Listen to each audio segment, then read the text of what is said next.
Triplets sold flowers on the street to pay rent. Then a millionaire stopped his car. The city was drowning in rain, a relentless grey curtain that blurred neon signs and sent hurried footsteps splashing through puddles. At the corner of Maple and 6th, 3 little girls stood huddled beneath a battered umbrella, clutching a basket of wilted flowers. Their hair, identical in tangled dark curls, clung to their foreheads, and their small frames were wrapped in hand-me-down coats far too large for them. They were triplets, Emma, Grace, and Lily, 8 years old and wise beyond their years, their eyes carrying shadows that no child should know. Every morning they woke before dawn, quietly tiptoeing past their mother's room, where coughing rattled the thin walls, and set out to sell flowers, whatever blooms the old woman from the alley would spare for a promise of coins later. Tonight, the rain was unforgiving and the city seemed to have no use for roses grown weary from waiting. Emma pressed the remaining bouquet close to her chest, glancing at the crumpled note she kept in her pocket, a reminder of how much they owed for rent, how many coins still missing. Grace, always the boldest, tried to catch the attention of passing strangers, but most hurried by, eyes averted, unwilling to acknowledge the desperation of 3 little girls selling hope for pennies. Lily's hands shook with cold as she whispered, "We have to sell this last one or Mama will be so sad." The word hung in the air heavy as thunder. Their mother's illness had grown worse, her fever burning through nights, and the medicine they could barely afford was almost gone. The city was a stranger to mercy. The triplets' world was reduced to streetlights, shadows, and the fierce love they had for each other, a love forged by hardship, stronger than fear. Just as Emma was about to give up, the wail of a siren cut through the night. For a heartbeat, all 3 froze, afraid. But the sound faded, replaced by the deep purr of an engine approaching. A sleek black car slowed at the curb, its headlights illuminating their small forms like a spotlight on a forgotten stage. The window rolled down, and a man's voice, deep and uncertain, called out, "Are you girls selling flowers?" His suit was expensive, his watch gleamed in the gloom, and there was something haunted in his eyes, a loneliness the girls recognized because they carried it too. Emma nodded, holding the bouquet up with trembling hands. The man hesitated, his gaze flickering between the girls' faces, as if searching for something familiar. Then he opened the car door, stepping out into the rain without an umbrella. He knelt before them, rainwater streaming off his coat, and reached out for the flowers. "How much for these?" he asked softly. Grace named a price far lower than they needed, hoping kindness might follow pity. The man's fingers brushed against Emma's as he took the bouquet, and he flinched just for a moment, his eyes widening at something only he saw. For the first time all evening, the world seemed to hold its breath. The millionaire looked at each girl in turn, his expression unreadable. The girls noticed the way his gaze lingered, almost searching, as if he saw something beneath the layers of rain and poverty. He pulled out his wallet, the leather soft and heavy with the kind of money the triplets only saw in their dreams. With trembling hands, he peeled out several crisp bills and pressed them into Emma's palm, far more than the bouquet was worth, more than they'd ever made in a single night. Emma's breath caught. She stared down at the money, then up at the man, confusion and gratitude mingling on her face. Grace, protective and skeptical, stepped forward. "Are you sure, sir, that's too much?" Her voice was small but steady. The man shook his head. "No," he said quietly. "It isn't nearly enough." He hesitated, as if fighting with words inside himself, then reached out gently to brush a strand of hair from Lily's cheek. His hand paused, and for a heartbeat, his eyes filled with a strange sadness, a recognition that made Emma shiver. He straightened abruptly, clearing his throat. "Do you live nearby?" he asked, glancing at the dark streets beyond. The girls exchanged wary glances. Trust didn't come easily. But Lily, the gentlest, nodded. "We live with our mama. Just down that way." She pointed, her finger barely visible in the rain. The man's jaw tightened at the mention of their mother, and he stared at them as if seeing ghosts. "Is your mother all right?" he asked, the question barely above a whisper. Emma nodded, though her eyes darted away. She wasn't sure why, but something about the man made her want to tell the truth. "She's not well," she admitted softly. "We're trying to get her medicine. And pay the rent." The words spilled out, shame wrapped in honesty. The millionaire closed his eyes for a moment, pain flickering across his face. The city around them seemed to recede, the rain growing softer, more distant. The girls stood motionless, clutching the money, waiting for the man to leave like everyone else. Instead, he asked, "What's your name?" His voice trembled with a vulnerability that startled them. Emma found herself answering, "Emma, this is Grace and Lily. We're sisters, triplets." The man let out a shaky breath, almost a laugh. "Triplets," he repeated, as if the word meant more to him than it did to anyone else. He reached for something inside his coat, and for a moment Emma thought he might give them more money. Instead, he pulled out a photograph, creased, well-worn, the edges softened by time. He hesitated, then handed it to Emma. "Have you ever seen this woman?" he asked, his voice thick with longing. The rain fell in heavy silence as Emma stared at the face in the photo, her heart hammering in her chest. The woman's eyes, they looked just like hers. Emma's hands shook as she stared at the photograph, unable to tear her eyes away from the woman's gentle smile. It was a face that felt both strange and achingly familiar. A softness in the eyes, the curve of the lips, as if a memory was stirring just beyond reach. Grace and Lily crowded close, peering at the photo. Grace frowned, biting her lip. "She looks like Mama," she whispered, astonishment coloring her voice. Lily nodded slowly, the resemblance suddenly too obvious to ignore. Even in the grey wash of rain, the features echoed in their own reflections, as if fate had left clues everywhere, hidden in plain sight. The millionaire's expression shifted, hope and fear battling across his features.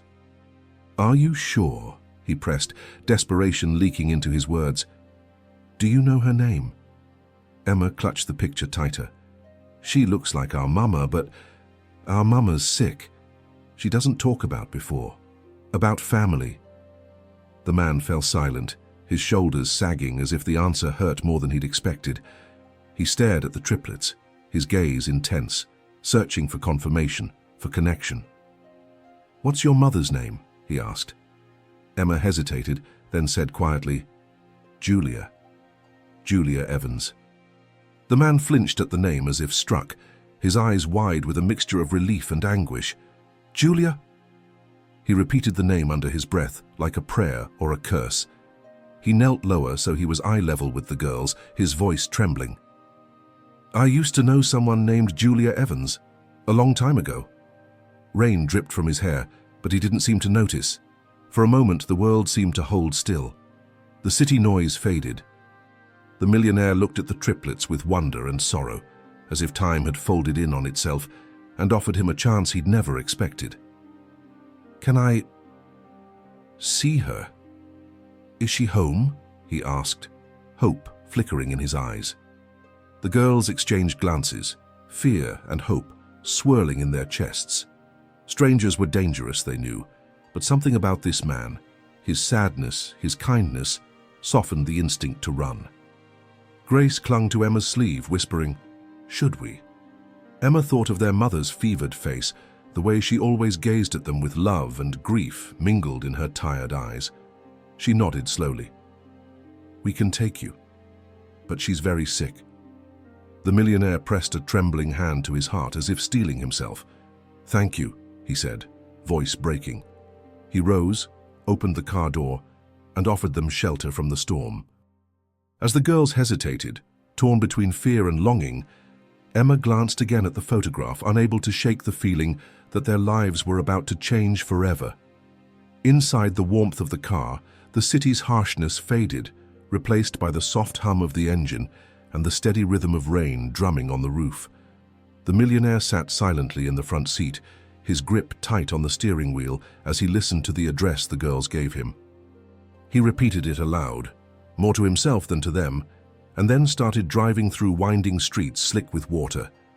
Emma, Grace, and Lily huddled in the back seat, hands still clasped together, glancing nervously at their mysterious benefactor. The leather seats were so plush, so foreign, that they didn't dare move, afraid even the smallest gesture might shatter the fragile magic of the moment. As they passed under blinking streetlights, Emma watched the man's profile reflected in the glass. She wondered about his loneliness, the lines on his face, the way his eyes kept flickering to the rear-view mirror, searching for proof that this night was real. She wanted to ask him 1,000 questions. Why did he have their mother's photo? How did he know her? But fear and exhaustion pressed down on her, weighing every thought. Grace squeezed Emma's hand and whispered, "Do you think he'll really help us?" Emma didn't answer. None of them had ever been helped before, not like this.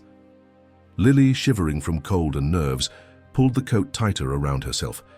The car turned onto a narrow street, lined with faded buildings and flickering lights. Their home, a cramped one-room apartment on the 3rd floor, waited at the end of the block, its window aglow with a faint, sickly light. The millionaire parked and turned to face the triplets, his voice gentle. "Do you want me to come up with you?" There was a vulnerability in the question, as if he feared rejection from these 3 small strangers. Emma nodded, finally finding her voice. "If you want. But Mama gets scared sometimes. She's not well."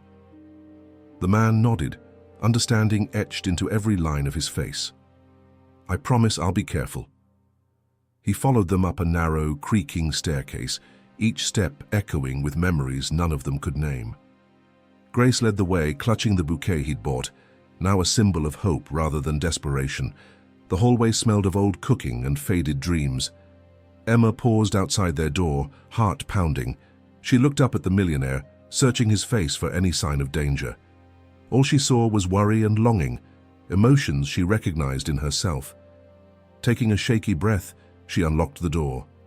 They stepped inside, and immediately, the sharp scent of sickness and poverty rushed to greet them.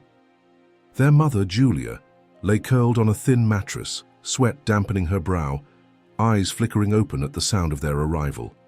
The millionaire's breath caught in his throat as he saw her, and for a moment, time seemed to hold its breath again. Julia blinked in confusion as her daughters entered, trailed by a tall, rain-soaked stranger. Her cheeks were flushed with fever, and her eyes took a long moment to adjust to the dim light and unfamiliar presence. Emma hurried to her side, kneeling by the mattress and placing the crumpled bills gently in her mother's hand. "Mama, it's okay," she whispered. "We sold the flowers. We have money for the medicine now." Grace and Lily stood close by, their faces tense with worry, their small bodies acting as shields between their mother and the unknown man. The millionaire stayed by the door, his posture stiff with nerves and emotion. Julia's gaze drifted over him, then snapped back in alarm. "Who?" she began, her voice hoarse, but then she saw the triplets' anxious faces and forced herself to sit up. She coughed, weak but defiant. "Girls, who is this?" Emma hesitated, then offered her the photograph the man had given her. Julia took it, her fingers trembling. The moment her eyes met the image, something inside her seemed to shatter. She gasped, tears springing to her eyes as she pressed a hand to her mouth. The man stepped forward, his voice barely more than a whisper. "Julia, is it really you?" Julia's hand fell to her lap, the photograph clenched tightly. She looked at him, her eyes filled with a lifetime's worth of questions and regrets. "Michael," she breathed, her voice cracking beneath the weight of recognition. Grace and Lily exchanged startled glances. The name meant nothing to them, but it was clear it meant everything to their mother. He knelt beside her, ignoring the faded carpet and peeling wallpaper. For a moment, neither spoke. The only sound was the storm outside and the shallow breaths of 3 little girls. "I looked for you for so long," Michael said, tears in his eyes. I didn't know about them." He looked at each of the girls in turn, heartbreak and hope warring in his gaze. Julia sobbed, shaking her head. "I wanted to tell you, I tried, but everything went wrong." Her voice was thick with old pain. The girls clung to each other, afraid to move, afraid even to hope. Michael reached for Julia's hand and she didn't pull away. For the first time, the tiny apartment felt a little less cold, a little less dark. The girls watched as their mother and this stranger, connected by a past they'd never known, tried to find the words for everything lost and everything left to say. Outside, the storm raged on, but in that small room, A new story had just begun, one filled with uncertainty, longing, and the first fragile flicker of hope. But as Julia glanced at her daughters, her face full of fear and love, Emma realized that not every secret could stay hidden forever. Night pressed in around the tiny apartment, the storm's fury muffled by thin walls and threadbare curtains. For a long while, silence filled the room, heavy with things unsaid. Julia sat propped up against her pillow, her gaze locked on Michael, unable to reconcile the man from her distant memories with the figure now kneeling at her side. The girls lingered at the edge of the mattress, watching, waiting, sensing that something enormous was unfolding. A moment they would remember forever, even if they did not yet understand all its meaning. Michael swallowed, struggling to speak. His suit, soaked from the rain, clung to his shoulders, but he seemed not to notice the discomfort.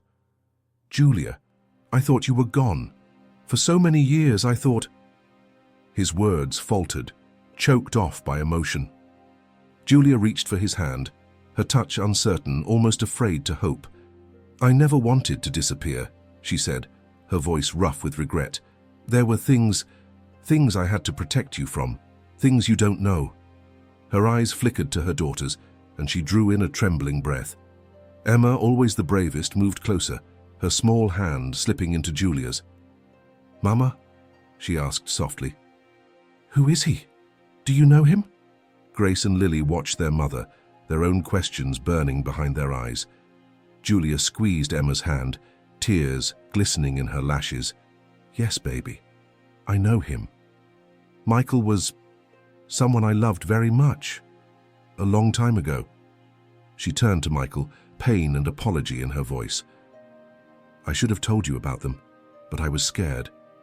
Everything fell apart so quickly."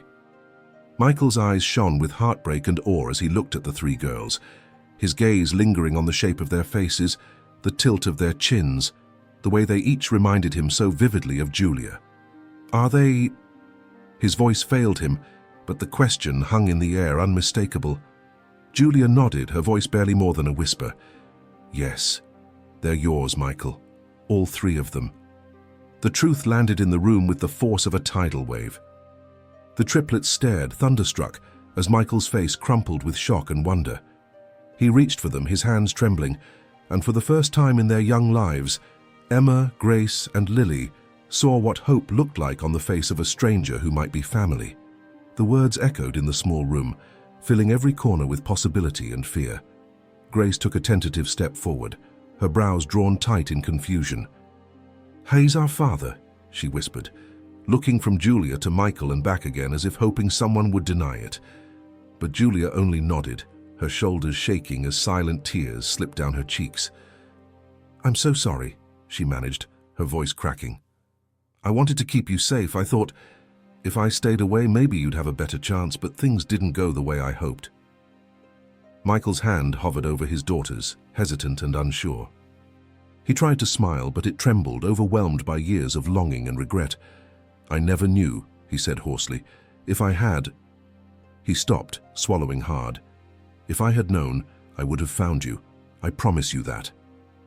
The girls watched him with wide, uncertain eyes, 100 questions on their lips. Lily, the quietest, finally spoke. "Why did you go away?" Her words, so small and brave, pierced the silence like an arrow. Julia brushed a strand of damp hair from Lily's forehead, searching for the right words. "There were people who didn't want us together," she began, her voice haunted by memories.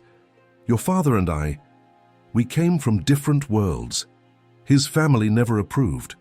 When I found out I was expecting you, everything changed. I was scared.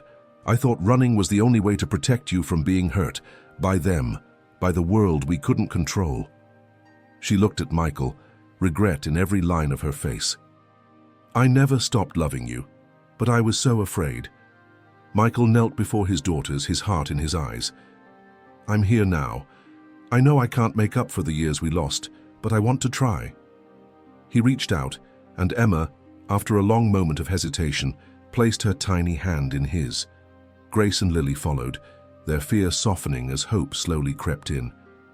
Julia watched, torn between relief and guilt, as her daughters touched the hand of the man who'd been a ghost in their lives. Outside, the storm quieted, as if the city itself was holding its breath. For the first time, a fragile bridge was built, one made of truth, forgiveness, and the unspoken promise that this night might be the beginning of something new. But as Julia listened to her daughter's hopeful voices, a new fear gripped her heart. There were still secrets she'd kept hidden, truths that could tear their fragile peace apart. And she knew sooner or later, those secrets would demand to be told. As the night deepened, Emma, Grace, and Lily settled beside their mother, huddled together on the mattress while Michael remained seated on the floor, close enough to touch but careful not to overwhelm. He watched his daughters with awe, their tiny hands now gripping his, as if afraid he might vanish with the morning light. The storm outside had softened to a steady drizzle, the world beyond their window blurring into shadows and gentle streetlight. Julia's strength seemed to waver, exhaustion overtaking her now that the shock had passed. She coughed, her body trembling. Michael's worry sharpened. "She needs help," he murmured, glancing at the girls, then at Julia. "Let me call a doctor. Please, Julia." For a moment, Julia hesitated, pride and shame warring in her eyes. But the pleading looks from her daughters, their fear, finally broke through. "All right," she whispered, "but no hospital, not unless we have to. Promise me." Michael nodded, understanding her fear. "I promise." He reached for his phone, stepping quietly into the hallway. The girls watched through the open door, their faces a mix of wonder and worry. Emma turned to Julia, her voice soft. "Mama, is it really true? Is he our papa?" Julia stroked her daughter's hair, tears still shining in her eyes. "Yes, sweetheart. He's your father. I'm sorry you had to find out this way. I'm sorry for all the secrets." Grace, always the skeptic, leaned closer. "Why didn't you ever tell us?" Julia looked away, her voice small. "I was afraid. Sometimes the truth can hurt as much as a lie." Meanwhile, Michael paced the hallway, speaking in urgent tones to a doctor he trusted. He was determined not to let Julia slip away again. Not now. Not when he'd found her after so many years of regret. When he returned, he brought with him the hope of help and a quiet promise in his eyes. "A doctor is on his way," he told Julia softly. "You're not alone anymore." Julia's eyes brimmed with gratitude and something else, an old fear, a secret still lingering on her lips. Michael sat close, reaching for her hand. "Julia, I want to understand. All of it. Tell me what happened after you left. Please." Julia swallowed, her gaze drifting to her daughters. The triplets watched, silent, sensing that everything depended on the truth that was coming.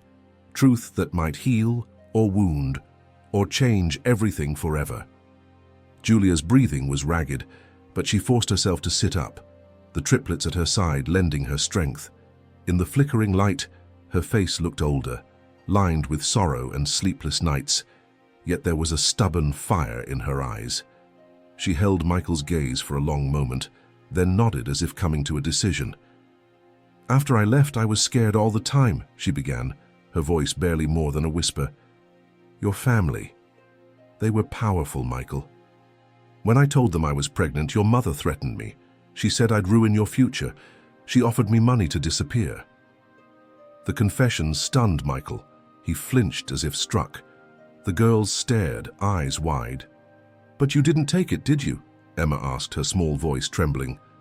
Julia shook her head, tears threatening again. "I couldn't. I wanted you to know your father, but I was afraid she'd hurt us. I ran. I thought I could build a life on my own, keep you safe. It worked for a while. I found work, a place to live, but then I got sick. Everything I built started to fall apart." Michael listened, his jaw clenched, fury and grief mingling. "Why didn't you call me? I would have helped you." Julia's eyes filled with fresh tears. "I was ashamed. I thought you hated me. I couldn't bear to ask for help, not after what your mother said.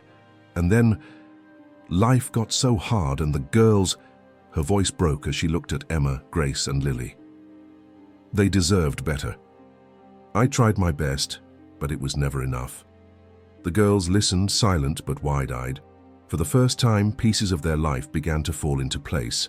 Their mother's sadness, the secrets she carried, the reason she was always watching the door as if someone might come for them.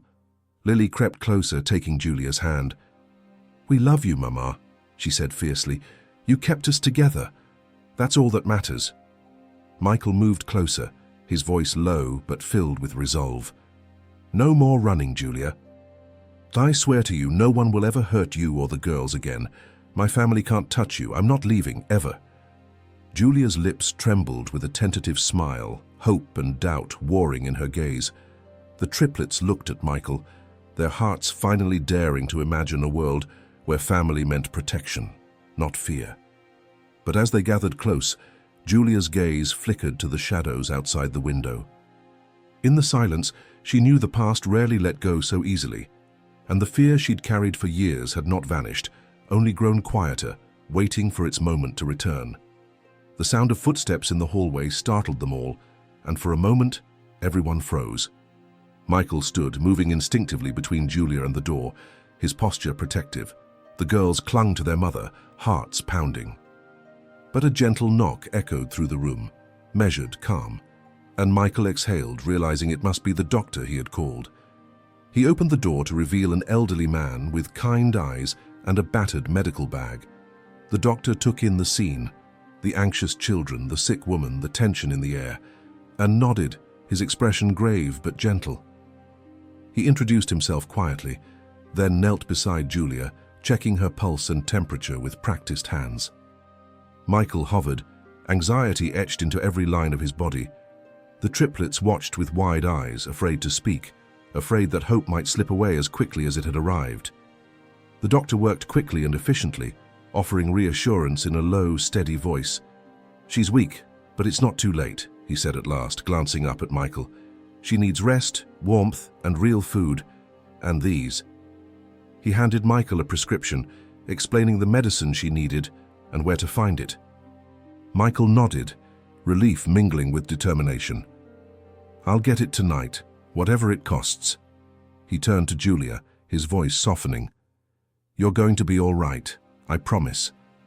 Julia tried to smile, exhaustion pulling at her features. "Thank you," she whispered, gratitude and disbelief entwined in her words. The triplets pressed close, relief washing over them like a warm tide. Emma whispered, "Don't leave, Papa," her voice barely audible. Michael knelt beside his daughters, drawing them close. "I'm not going anywhere," he promised, and for the first time, the girls dared to believe him. But even as the doctor packed his bag and the room settled into a hush, Julia's eyes lingered on Michael, shadowed by old fears. She remembered the threats, the secrets she'd kept for so long. As Michael cradled his daughters and pressed a kiss to Julia's brow, a knock echoed again, this one sharper, more insistent. The triplets stiffened, Julia's hand flying to her chest. Michael moved to the door, every instinct on high alert. Outside, footsteps receded quickly, but a crisp, white envelope had been slipped beneath their door. He bent to pick it up, the girls gathering around him as he broke the seal. Inside was a single sheet of paper, its message typed in cold, neat letters. "You can't hide forever." Julia's face went pale. The past, it seemed, was not finished with them yet. The silence that followed was thick with dread, every breath suspended as Michael unfolded the letter for a second, disbelieving look. The words stared back at him, so simple, so chilling. Julia covered her mouth with trembling fingers. The triplets, sensing the fear in the room, pressed themselves tighter against her, eyes wide and searching. Michael scanned the corridor outside, but whoever had left the envelope was long gone, footsteps and intentions swallowed by the city's night. He closed the door firmly and turned back to Julia, his voice low and urgent. "Who would do this? Did anyone follow you here?" Julia shook her head, panic threatening to overtake her composure. "I don't know. Maybe someone from your family, or someone from before when I was alone. I always felt someone watching even when nothing happened." Her words trailed off as she squeezed her daughters close. "What are we going to do?" Michael crouched before them, steadying himself and them. "I won't let anything happen to you. No one will take you away, not now, not ever. But the confidence in his tone didn't fully reach his eyes. He pressed the note into his pocket and glanced at the window, rain streaking the glass and blurring the city lights. Tomorrow we'll move you somewhere safe, somewhere no one can find you unless we want them to. Grace's voice, small but determined, broke the tension. We don't want to run anymore. She clung to Julia's arm. We're tired of being scared, Mama. Lily nodded, her chin quivering, while Emma lifted her head, defiance shining through her fear. If they come, you'll protect us, right, Papa? The words slipped out, strange and hopeful, and Michael felt a surge of fierce love for these brave little girls. I will, he promised, no matter what. Julia let the tears fall, silent but unstoppable. For 8 years she had protected her daughters with everything she had, her pride, her secrets, her silence. Now with Michael's return, she felt both hope and fear burn in her chest. Would she finally have the strength to let someone help her? Or would the ghosts of the past pull them all under once again? As dawn edged the sky with silver, the family lay close together, sleep finally claiming the girls. Michael and Julia sat side by side in the dim light, hands entwined, watching over their daughters. The city outside was waking, but inside the small apartment the future waited, trembling on the edge of uncertainty and the first fragile promise of a new beginning. By morning, the apartment was filled with a wary hush. Michael had barely slept, his mind racing with plans and worries. The envelope sat on the table like a silent threat, casting a shadow that wouldn't fade. Julia moved quietly through the room, her movements weak but determined, the girls close by her side. They clung to their new reality, half dream, half fear, afraid that a single wrong move would break everything apart. Michael called a trusted friend, a former colleague who now managed discreet security for high-profile clients. I need somewhere safe, he said in a low voice. Not a hotel. Somewhere no one will look. Within an hour, arrangements were made. A private townhouse on the city's quieter edge, the address known only to Michael and his friend. Michael didn't tell Julia the details, but the relief on his face gave her hope. For the first time, it seemed, they weren't completely alone. He helped Julia gather their few belongings, clothes, battered toys, the faded photograph, and the tiny savings the girls had scraped together over months of selling flowers. Everything else was left behind. The triplets packed in silence, the gravity of change pressing on their small shoulders. Grace paused by the window, staring at the street below. Will we ever come back? She asked quietly. Julia didn't answer, but her hand found Grace's, squeezing it with silent reassurance. A black car arrived just after noon, windows tinted against the world. Michael ushered them inside, never letting go of the girls for an instant. As the car pulled away from the curb, Julia looked back at the building where so much pain and love had been woven into the walls. Her chest ached, but she straightened her shoulders. This was for her daughters, a fresh start, perhaps their only chance. The ride was tense and silent, the city slipping past in a blur of traffic and strangers' faces. Emma watched Michael's reflection in the window, searching for strength in his eyes. Lily leaned against Julia, eyes wide with uncertainty, clutching her mother's hand. Grace sat rigid, her jaw set in stubborn determination. At last, the car pulled up to a quiet, tree-lined street. The townhouse was nothing like their old apartment, tall and graceful, with ivy climbing the stone facade and a sturdy red door that looked like it could withstand any threat. Michael turned to them, voice gentle but firm. We'll be safe here, I promise. And for the first time, Julia let herself believe it might be true. But as she carried her daughters inside, she couldn't shake the feeling that the past was not finished with them yet. Inside the townhouse, the air felt different, clean, warm, touched by the scent of polished wood and distant flowers rather than damp concrete and exhaustion. Sunlight slipped through the tall windows, falling across rugs soft enough that the triplets instinctively kicked off their shoes and sank their toes into the weave. Julia paused in the entryway, overwhelmed by the sudden change. She turned in a slow circle, unable to remember the last time she had stood in a place that didn't feel temporary or borrowed. Michael watched them, relief and apprehension mingling on his face. He moved through the house quickly, checking doors and windows, making sure every lock was sturdy. The girls explored cautiously, finding a bedroom with real beds, fluffy blankets, and a view of trees instead of alleyways.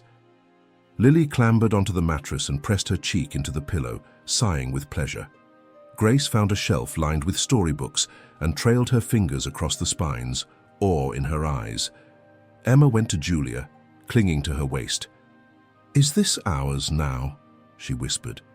Julia hesitated, the truth catching in her throat. "For as long as we need," she promised, brushing a kiss over Emma's curls. Michael returned, his face softer. "There's food in the kitchen, and a doctor will visit this afternoon to check on Julia. You're safe. No one knows you're here except me and one person I trust with my life." Julia nodded, exhaustion and gratitude battling within her. "Thank you, Michael. I don't know what to say." He shook his head, stepping closer. "You don't have to say anything. Let me take care of you, all of you. Please." His voice trembled on the last word. The triplets gathered around Julia on the couch, wrapped in the unfamiliar luxury of safety. They watched Michael with new eyes, still wary, but no longer doubting his promise. He knelt before them, looking at each girl in turn. "I want you to know something," he said softly. "Whatever happens, I will never let anyone take you from your mother. We're family now, all of us." Grace nodded, fierce and hopeful. "We want to stay together. Always." Michael smiled, a real one this time, and Julia's heart swelled with the hope she'd tried to bury for so long. But even as sunlight warmed the room, a shadow lingered behind Julia's eyes. She knew that safety could be shattered in a single moment, and as much as she wanted to believe in their new beginning, the threats of yesterday still echoed in every corner of her mind. The afternoon sun was slipping lower, painting golden stripes across the walls. As Julia sat propped on a soft bed, the triplets snuggled on either side. Michael moved quietly through the townhouse, bringing soup and warm bread, fussing over them in a way that was both awkward and tender. The girls giggled as he tried to braid Lily's hair, clumsy but determined to be a part of their world. For the first time in months, laughter filled the rooms, threading through the house like a gentle spell. A doctor arrived just after 4, her manner brisk but kind. She examined Julia carefully, her touch gentle, her questions practical. She prescribed medicine, insisted on rest, and gave Michael a detailed list of foods to buy. "You're lucky," she said softly, meeting Julia's eyes. "You have people who care." Julia nodded, too choked with emotion to speak. The girls crowded around, offering the doctor shy smiles and thanks. After the doctor left, Michael stood by the window, phone pressed to his ear, as he arranged for Julia's prescriptions and ordered groceries to be delivered. Julia watched him, studying the man he'd become, successful, determined, still carrying the scars of their past. She wondered if he blamed her for all the lost years, for the pain that had shaped their daughters' lives. But when he hung up, he crossed the room and took her hand. "We'll get through this," he promised, his voice rough. "You don't have to do it alone anymore." As evening deepened, Michael sat with the triplets at the kitchen table, helping them with homework and listening to their stories about the city. Grace told him about their favorite corner for selling flowers. Lily described the colors of the market at sunrise, and Emma, bolder now, asked about the world he came from, his work, his childhood, why he had left. Michael answered each question with patience and truth, weaving new memories out of their shared laughter. Later, after the girls were tucked into bed, Julia found Michael on the terrace, staring out over the quiet street. She joined him, silence stretching between them. "Do you think we'll ever be safe?" she asked at last, her voice barely above a whisper. Michael took her hand, his grip steady. "I'll do whatever it takes," he replied, "but I need you to trust me. No more secrets, Julia. Not from me, not from the girls. We have to face everything together." Julia nodded, heart pounding with fear and hope. But just as she started to speak, her phone buzzed, a single anonymous text. "You have been found." Julia's breath caught. The shadows of the past were already closing in. Julia stared at her phone, her hands shaking so violently that Michael had to take it gently from her grasp. He read the message, his face darkening with anger and fear. "How did they get your number?" he asked, voice tight. Julia could only shake her head, her mind spinning through the possibilities. She'd changed numbers twice in the last year, never sharing the new one with anyone but the pharmacy and the girls' school. No one outside their tiny world should have had access to it. The air in the townhouse turned cold, despite the summer warmth.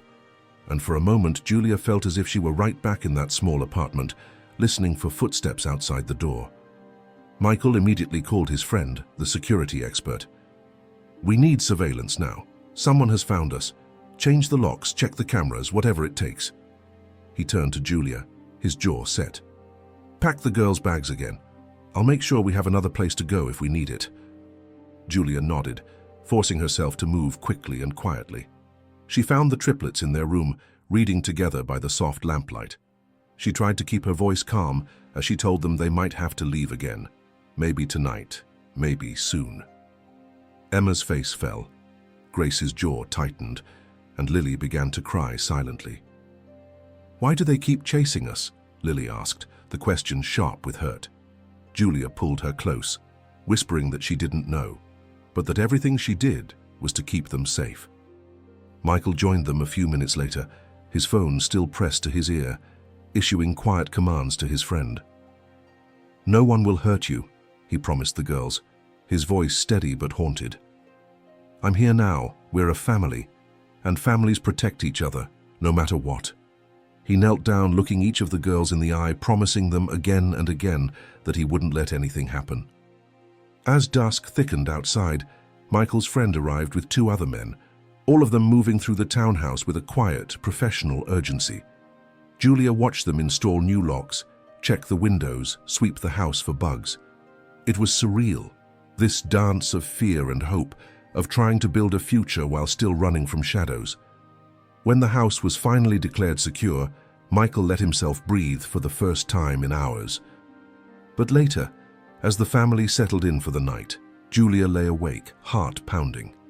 She pressed a trembling kiss to each daughter's brow, feeling how small and fragile they still were. In the darkness, a question twisted inside her. Was love enough to keep them safe, or would the secrets of her past finally find a way to tear everything apart? Night cloaked the townhouse in uneasy silence, broken only by the faint sounds of security guards pacing outside, and the distant city hum beyond the windows. Julia lay awake, her body exhausted, but her mind spiraling with dread. She listened to the steady breathing of her daughters, their tangled curls bright against crisp pillows, and tried to imagine a life without fear, without anonymous messages and hurried goodbyes. But the question that haunted her most wasn't about threats from Michael's family or strangers in the dark. It was about the secret she'd never dared to share. The truth even Michael didn't know. Michael, too, was restless. He moved quietly from room to room, double-checking locks, looking in on the girls. Each time he saw Julia, their eyes met across the dim hallway, hers filled with guilt, his with a mixture of resolve and worry. At last, just before dawn, he joined her in the girls' room, sitting on the edge of the bed. "We can't live like this forever," he whispered, reaching for her hand. "Whatever it is you're afraid of, tell me. Let me fight it with you. Please, Julia." She looked at him for a long moment, the weight of years heavy between them. "It's not just your family, Michael," she said at last, her voice barely more than a breath. "There was someone else, someone I trusted after I left you. He was kind at first, helped me when I had nothing. But when I wanted to leave, he changed. He said I owed him everything. He made me afraid he'd hurt me, or the girls, or tell you things that would destroy us." Her voice broke. "He's still out there. I thought I left him behind, but the messages, I think it's him."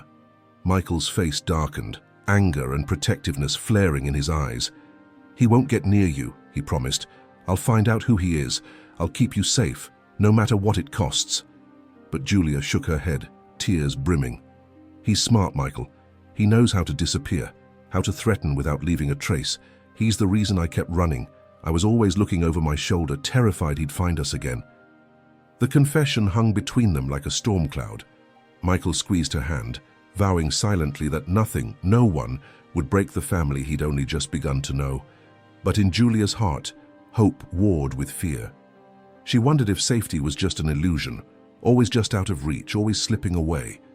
And as the first grey light of morning crept into the room, she knew that sooner or later the truth would have to be faced, no matter the cost. The day broke grey and quiet, but inside the townhouse, a current of tension pulsed beneath every moment. Julia barely ate, her thoughts tangled with memories she'd fought for years to forget. Michael, unable to sit still, spent the morning on the phone, speaking to lawyers, investigators, anyone who might help shield his fragile new family from the danger closing in. The triplets, sensing the change, tried to keep busy with coloring books and whispered games, their laughter forced and fleeting. By midday, Michael's security friend returned, this time with news. He found Michael in the kitchen, pouring coffee he'd forgotten to drink. "There's something you need to see," the man said quietly, glancing toward Julia and the girls. Michael's pulse quickened. He followed the man into the small office at the back of the house, where a laptop waited open on the desk. The security expert pulled up surveillance footage from the old apartment building. Michael watched as a shadowy figure appeared on the screen, a man in a dark coat, his face obscured by a hat, lingering in the hallway just minutes after the family had left. He watched the man slip the envelope under their door, then pause, as if savoring some private triumph before vanishing down the stairs. "Did you get a clear shot of his face?" Michael demanded, his voice low. The expert shook his head. He knew where every camera was, avoided them all except for one. He paused the footage. For a split second, the man's face was visible, half lit in the dull glow of a stairwell bulb. Michael leaned closer, heart pounding. He didn't recognize the features, but something about the cold eyes and tight mouth sent a chill through him. "We'll run it through every database we have," the security expert promised. "If he has a record, we'll find it." Michael nodded, jaw clenched. "And Julia doesn't see this yet, not until we know more." "Understood?" the man agreed, shutting the laptop with a quiet click. Back in the living room, Julia sat at the window, watching the rain as it streaked down the glass. The triplets hovered nearby, sensing her distance but not understanding it. Emma finally crawled onto her lap, laying her head on Julia's shoulder. "Mama, will we have to leave again?" she whispered. Julia stroked her daughter's hair, her voice gentle but uncertain. "I don't know, sweetheart. I hope not. But no matter what, we'll be together. That's all that matters." Yet as she gazed out into the grey afternoon, Julia couldn't shake the sense that they were running out of places to hide, and that the past, so carefully kept at bay, was about to catch up with them at last. The hours slipped by in uneasy stillness, broken only by the low murmur of Michael's phone calls and the distant, tentative laughter of the girls as they tried to reclaim normalcy. Julia busied herself in the kitchen, her hands shaking as she washed dishes she'd already cleaned twice. Her mind replayed old terrors, faces in the crowd, footsteps echoing in alleys, whispered threats she'd prayed her daughters would never have to hear. The sense of being hunted, of never being truly safe, pressed in on her with every tick of the clock. Michael finally joined her, tension etched into the lines around his eyes. He took her hand, steadying her trembling fingers. "We're not alone in this anymore," he said quietly, his voice full of a reassurance he wished he felt. "We'll find him, Julia, whatever it takes." Julia tried to smile, but fear kept her heart in a vice. "What if he's watching us right now?" she whispered, her eyes darting to the window. Michael squeezed her hand tighter. "That's why we're here, why I called in help. He won't get near you. I swear it." A soft knock interrupted them. It was Grace peeking around the doorway, her brow furrowed with worry. "Can we go outside, Mama, just to the garden?" Julia hesitated, then nodded, needing to let her daughters have a little sunlight, some illusion of normal life. She followed the triplets out into the small walled garden behind the townhouse, where late-blooming roses nodded in the breeze and ivy curled along brick. Emma chased Lily through the grass, and Grace plucked a flower, twirling it between her fingers as she watched her parents. For a moment, The garden felt like another world, safe, distant from the threats pressing in on their lives. Julia watched her girls run and laugh, her heart aching with longing for this to be their reality every day. Michael came outside, standing at her side, his arms slipping around her shoulders. "You gave them strength," he said softly. "No matter what happens, you're the reason they keep fighting." Julia leaned into him, finding comfort in his steadiness, in the knowledge that she didn't have to shoulder the burden alone anymore. But even as the sunlight warmed her face and the laughter of her daughters filled the air, she knew their fragile peace could shatter at any moment. Somewhere out there, the man who haunted her dreams was still watching, still waiting for his chance to strike.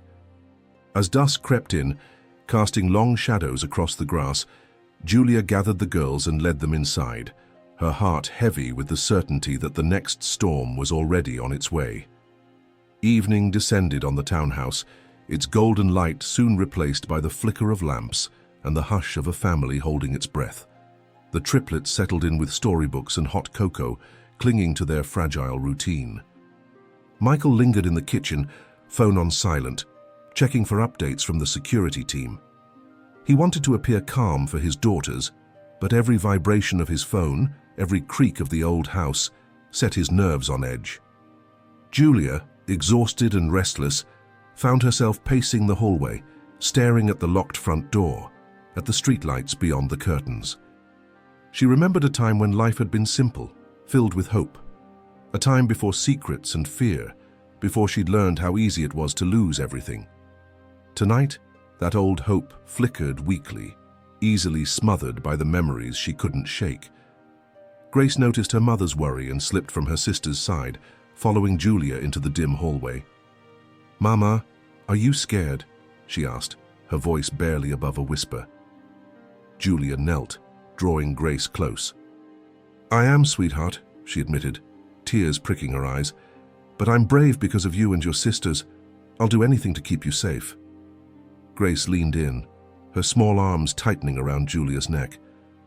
"We're brave too, Mama. We won't let anyone take us away. We have Papa now." Michael found them there, kneeling together in the soft glow of the hall light. He crouched down, gathering both Julia and Grace into his arms. "We're together," he murmured. "That's what matters. No one will split us apart, not ever again." For a long moment, the three of them simply held each other, the world narrowing to that small circle of warmth and love. As bedtime approached, Michael tucked the girls into bed, reading them their favorite stories in a voice steadier than he felt. He watched the slow rise and fall of their breathing, grateful for the simple gift of watching over his daughters, for the chance to build a life from broken pieces. But after the girls drifted to sleep, Michael returned to the living room and found Julia staring into the darkness, lost in thought. "If anything happens," she said softly, "promise me you'll protect them, even if it means letting me go." Michael reached for her hand, his grip fierce. "Nothing will happen to you. Not while I'm breathing. We fight together, Julia. That's the promise." A chill danced down Julia's spine, the sense of foreboding stronger than ever. Outside, the wind picked up, rattling the windows, a warning perhaps, or a signal that the reckoning they'd been running from was finally drawing near. Deep into the night, while the townhouse slept, a shadow moved outside, blending seamlessly with the hush of empty streets. The security team, vigilant, circled the property, unaware that someone was watching from farther away, someone practiced in patience, skilled in silence. Inside, Julia drifted between fitful dreams and wakefulness, haunted by memories of desperate escapes, threats whispered in the dark, and the feeling of being hunted that had never really left her. In her dream, she was running again, clutching the hands of three little girls as faceless men gave chase. Every door she tried was locked, every alley a dead end. But this time, instead of leaving her behind, Michael stood at her side, facing down the shadows. Julia woke suddenly, heart pounding, the images dissolving into the darkness of the bedroom. She listened for the breathing of her daughters, for the distant voices of the guards. Only when she heard the steady rhythm of her family's sleep did her panic begin to fade. Elsewhere in the house, Michael sat at the dining table, unable to rest. He studied the still from the surveillance footage, searching for any clue, any mark or detail that might unlock the identity of the man who had threatened them. He jotted down notes, cross-referenced old names and faces from his past, refusing to let exhaustion claim him. Every few minutes he got up to check on the girls, the doors, the locks, as if vigilance alone could keep danger at bay. Just before dawn, his phone vibrated with a new message from his security expert. Identified possible suspect. Former acquaintance of Julia Evans. Name, Victor Kane. Known for threats, extortion, violence. Last seen in the city 3 weeks ago. Proceed with caution. Michael's hands clenched around the phone.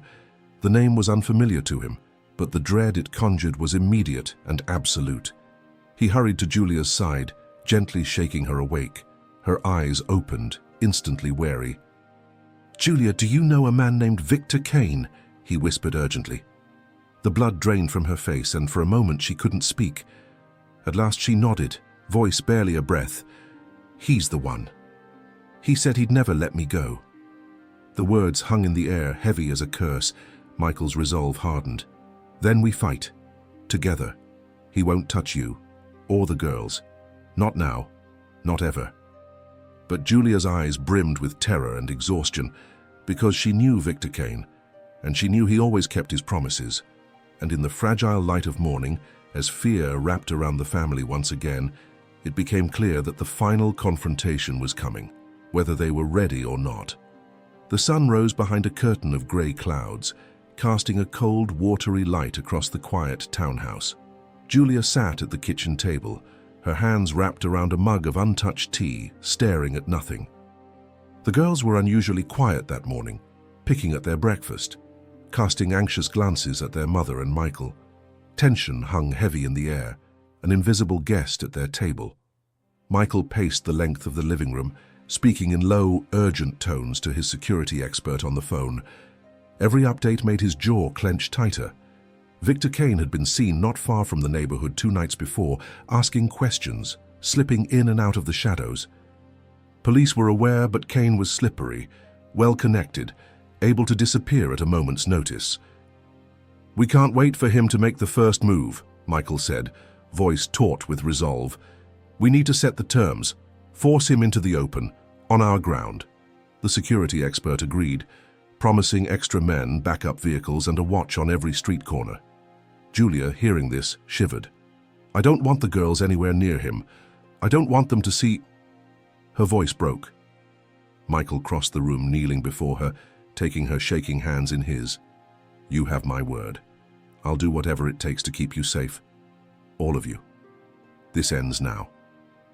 The girls, clustered at the doorway, watched as their parents leaned together, united in fear and love.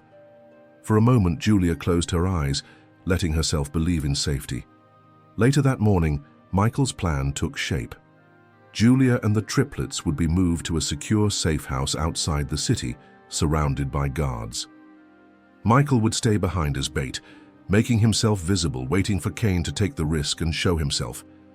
Julia protested at first, terrified to be separated from Michael, but he held her close, whispering that this was the only way. "He's after me, Julia. Not you, not the girls. I'll keep him busy, I promise." The pain in her eyes nearly undid him, but she nodded, trusting him with the hardest thing she had, her faith. The girls helped Julia pack a small bag with the things they couldn't bear to leave behind. Lily's worn-out teddy bear, Grace's favorite book, Emma's bracelet made from a scrap of ribbon and hope.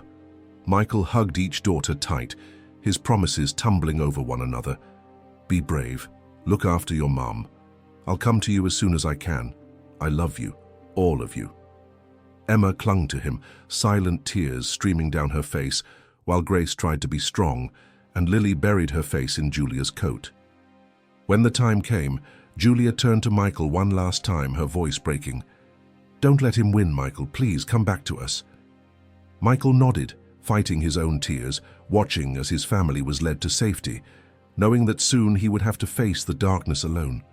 The hours crawled by as Julia and the triplets were whisked away in an unmarked van, guarded by 2 men who watched every rear-view mirror and cross street. The girls pressed close to their mother, silent and wide-eyed. Julia kept her arms around all three, whispering reassurances she didn't fully believe. Out the window, the city passed in a blur. Grey buildings, blinking traffic lights, strangers with umbrellas. The safe house, when they arrived, was stark but comfortable. A cottage tucked behind high walls, the hush of distant trees and the faint hum of guards stationed outside. Inside, the girls settled restlessly, their small bodies unable to relax. Grace unpacked her book and tried to read, but her eyes kept darting to the door. Lily wouldn't let go of Julia's hand, and Emma peered out the window, searching for Michael, even though she knew he wasn't coming. Julia busied herself making tea, moving through the kitchen like a ghost. The ache of separation from Michael gnawed at her, but the greater fear was for him, alone, exposed, waiting for Kane to make his move. Meanwhile, back in the townhouse, Michael prepared for the confrontation. He went room by room, checking locks and sightlines, coordinating with the security team stationed throughout the building and on the street. Every step was deliberate, every action weighed. He'd spent his life building walls, against heartbreak, against loss, and now he was determined to keep those he loved safe at any cost. He knew Kane would come. A man like Victor Kane couldn't resist a challenge, couldn't let a loose end dangle when it threatened his control. Michael stood at the window, the city's heartbeat thudding below, and waited. Each hour, each minute that passed with no sign of danger was both a relief and a torment. At the safe house, Julia's phone buzzed. A single message from Michael. "We're ready. Stay strong. I love you." Julia pressed the phone to her chest, tears stinging her eyes. The girls crowded around, sensing the importance of the message. "Will Papa be okay?" Lily asked, her voice trembling. Julia knelt to hold all three girls, her voice fierce and unbreakable. "He will, because he's fighting for us and we're fighting for him. We're stronger together, no matter how far apart we are." But as night fell, Julia watched the shadows gather outside, each one a reminder that their fate was now in Michael's hands, and in the courage she'd find for her daughters, no matter how dark the night became. Night pressed hard against the windows of both houses, the cottage safe house cloaked in tense quiet, the city townhouse steeped in shadows. In the safe house, Julia told the girls stories by lamplight, her voice steady even as her heart thudded with fear. She let them fall asleep, clinging to her sides, their breathing the only rhythm steady enough to calm her nerves. But when she was sure they were asleep, Julia slipped into the kitchen, phone in hand, desperate for any word from Michael or his team. Meanwhile, in the townhouse, Michael waited in the dark. He sat alone in the living room, every sense tuned to the creak of the old floorboards, the faintest brush of movement outside. His security team moved quietly through the building, their radios muted, eyes sharp for any sign of danger. Michael's thoughts raced, memories of Julia's terror, the girls' hopeful faces, the desperate promise he'd made to keep them all safe. He would not, could not, fail them now. Hours passed. Midnight crept closer. Outside, the city's nightlife faded, and the street grew silent, emptied of all but the most determined souls. It was then that Michael's phone vibrated, a silent alert from the security feed. He swiped the screen and saw a figure on the edge of the property, slipping past the first ring of guards. His blood turned cold. Victor Kane had arrived. Michael moved with quiet precision, signaling his team to hold positions but not to intervene unless absolutely necessary. He needed to face Kane himself. Heart pounding, Michael watched as Kane picked the lock on the back door and stepped into the house, moving with a predator's confidence. Their eyes met in the hallway, the air thick with a decade's worth of pain and unfinished business. "Kane," Michael said, voice steady. Kane smiled, a slow, cold curl of his lips. "You always were too noble, Michael. Too sure you could fix what you broke. Where's Julia?" The question struck like a blow. "Far from here. You'll never get near her or the girls again." Michael's stance was defiant, his every word a challenge. Kane's smile faded, replaced by a glint of anger. "You took what's mine," he snarled, stepping closer, "and you're going to pay for it." Michael's resolve hardened. "No, Kane. This ends tonight." The moment hovered, electric and perilous. a father defending everything he'd found, a threat returned at last to collect on old debts. And as the first words of confrontation filled the dark hallway, Julia's heart, miles away, woke with terror, knowing somehow that the fight had finally begun. In the safe house, Julia awoke with a start, her heart hammering, a nameless dread pulling her from restless dreams. She rose from the bed, careful not to wake the girls, and pressed her hand to the cold glass of the window. The forest beyond was silent, the guard's silhouette steady beneath the distant porch lights. Still, she could not shake the certainty that danger was unfolding. Somewhere, Michael was facing the very man she had feared for years. She whispered a prayer for strength, clinging to the hope that their family's suffering might finally find an end. At the townhouse, Michael and Kane stood eye to eye, the air charged with hate and desperation. Michael's voice was low and fierce. "You have nothing here, Kane. Walk away before it's too late." But Kane laughed, cold and cruel, his confidence undimmed. "You think you can keep her from me? She owes me, Michael. She ran, she lied, she belongs to me." Michael's fists clenched. "Julia belongs to no one but herself. You don't own her and you'll never hurt her again." Kane's hand slipped beneath his coat, revealing a glint of metal. Michael's security team, watching on hidden cameras, tensed, but held their positions, trusting Michael's signal. Kane stepped closer, his anger boiling over. "You ruined everything. I gave her everything and she left me. If I can't have her, no one will." The threat crackled in the air. Michael's voice was a knife's edge. "You lost her the moment you chose control over love. She's not afraid of you anymore, and neither am I." In a blur, Kane lunged, but Michael was ready. Years of buried rage and fear erupted as Michael blocked the blow, forcing Kane back into the hallway. They struggled, shadows thrashing against the walls, the echo of fists and curses muffled only by the thick walls of the townhouse. Back at the safe house, Julia's phone rang, startling her from her vigil at the window. She snatched it up, her security contact's voice urgent but steady. "It's happening. Michael's confronting him now. We have men in place. He wanted you to know. He's fighting for you. For all of you." Julia closed her eyes, tears slipping down her cheeks. "Please," she whispered, "keep him safe." As she hung up, she sank to the floor, clutching the phone, willing Michael to hold on, to win, to survive, to come back to the daughters who needed him, and the woman who had never stopped loving him. The fight for their future had truly begun, and its outcome would decide the fate of their fragile family. The fight inside the townhouse raged with a fury fueled by years of fear, loss, and buried hope. Michael and Kane crashed through the darkness, fists, elbows, words like venom.